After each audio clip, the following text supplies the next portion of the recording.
break it down now. It's happened again, another extremely controversial dismissal. Of course, King Kohli has got to be in the centre of it. We've seen it before against Pakistan where he was given not out, but this time it's with RCB in the IPL where he was given out. It leads us to that question once again, is this the most controversial way to be given out in cricket? Let's find out. This ball has to go to the fence. Has he got the timing right? Has he got the timing right? Oh, it's gone for 6. It's been called a no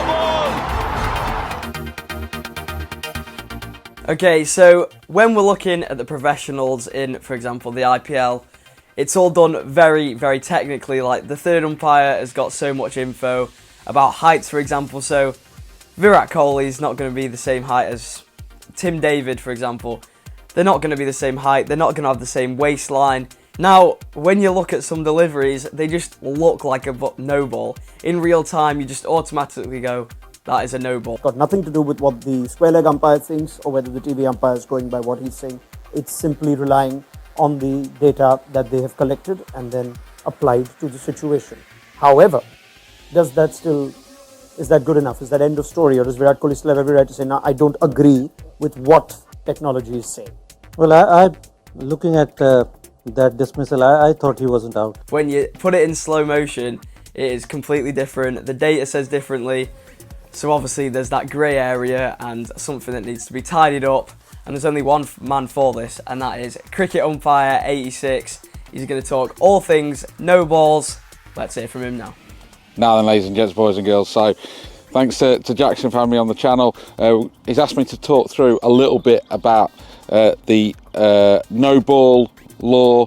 We're going to talk about a few sections of it. Not going to go through absolutely everything on it because frankly there's quite a bit and that could be for another video. So first off, we're going to look at the feet. One of the first things a lot of people know about is where the feet land and where they should land to make it an illegal delivery. So let's just have a quick look at those.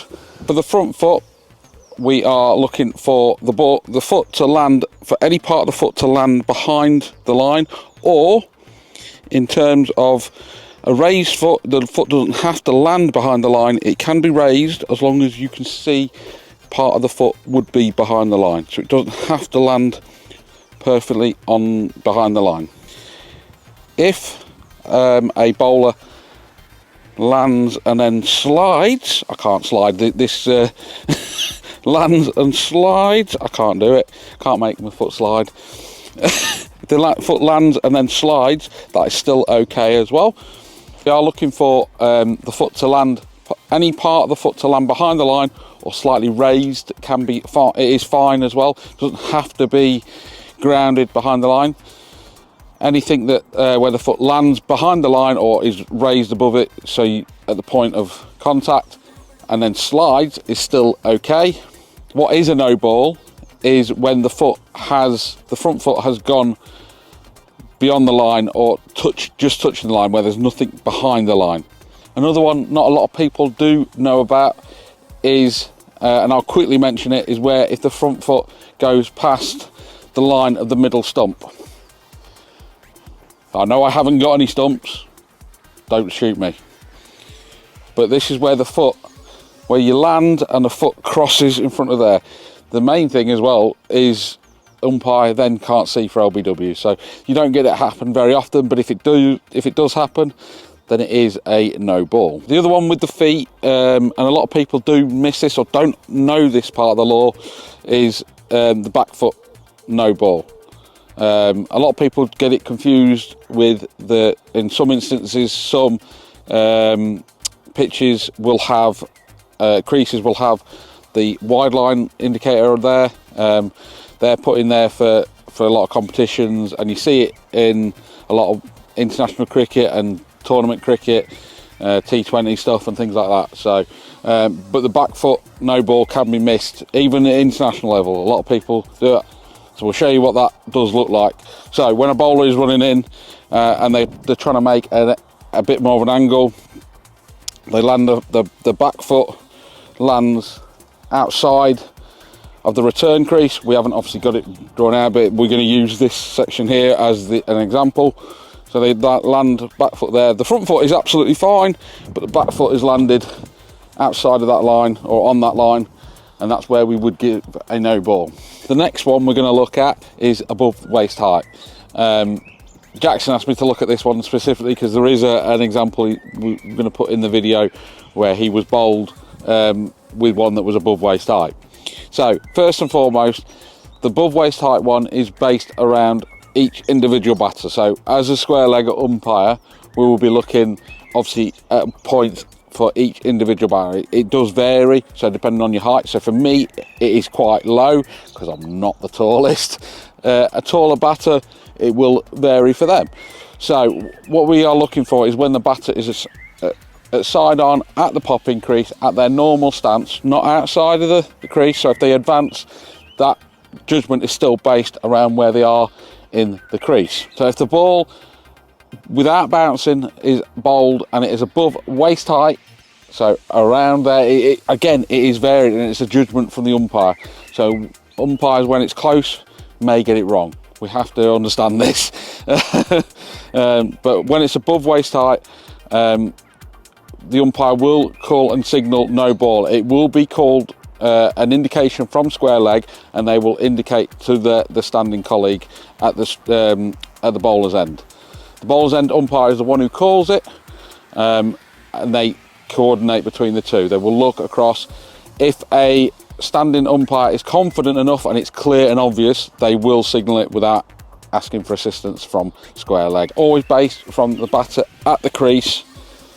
If they are beyond it, then we still have to try and judge it from where they are. So if they advance down, then we have to still judge it from where they are standing upright at the popping crease. So the moment somebody comes down, if it's up here, so imagine we're a bit advanced down and it's up here, we still have to judge if that ball is going to dip and still be below waist height when it comes down. It makes it a lot more difficult, so you get a lot of people complaining that it's above waist height, but they've advanced beyond the popping crease, so it makes it even more difficult for the umpire to judge.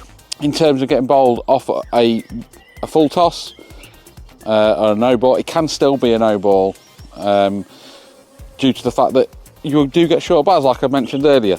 So their waist is a lot lower, so the ball can be a little bit higher, can come in and still bowl a batter, but can still be a no ball because of where it crosses across the waist. So it can still happen. It's rarer, I would say, in adult cricket, but it can still happen. Another thing which also we need to add in is with the waist height no ball, in the opinion of the umpire, if it is dangerous as well, they may warn the bowler.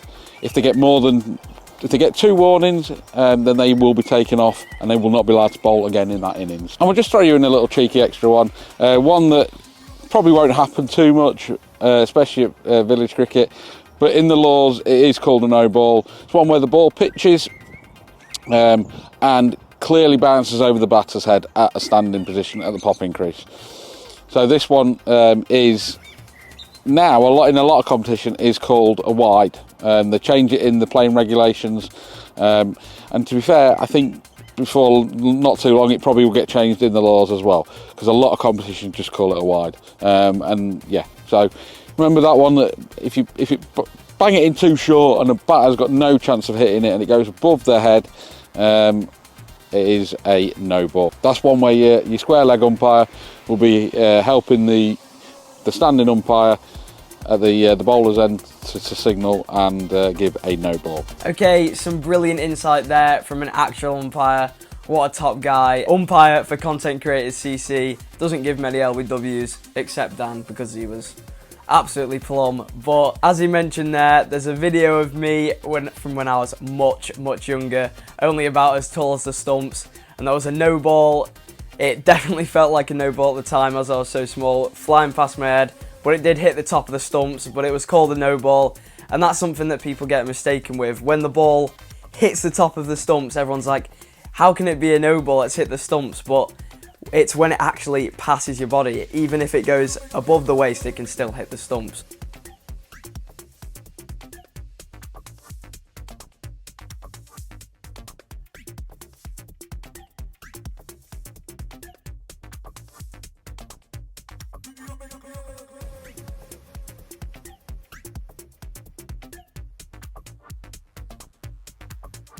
So some pretty dodgy lines and technology used there. Not sure if that would pass in the IPL, but as we can see, it's hit the stumps, but it's pretty clearly a no ball. Even though they've appealed for the bowled, it's gone over waist height. But let's not forget, it is a really, really tough job for the umpires. Sometimes they get given, sometimes they don't. There's so many things, as John mentioned, for the umpire to be processing. So the lesson is, be kind to your umpires. Hopefully they won't give you out as much, and I'll see you next time.